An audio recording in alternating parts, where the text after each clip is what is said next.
We're in the middle of a bathroom remodel, and we turned the water off, but all the water is up in the attic.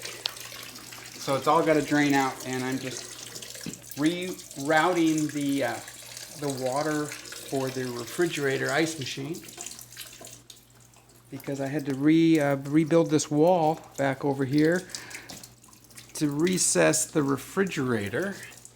It's going pretty well. It's just a slow process, but then I realized that I have to drain this water out. I already disconnected all the water and opened up the outside drain, but there was still a lot of water in the pipe, and it got all over the place. So here we are, and we're gonna hook up this ice machine today. Water line there, and bathroom. So keep you posted on that process.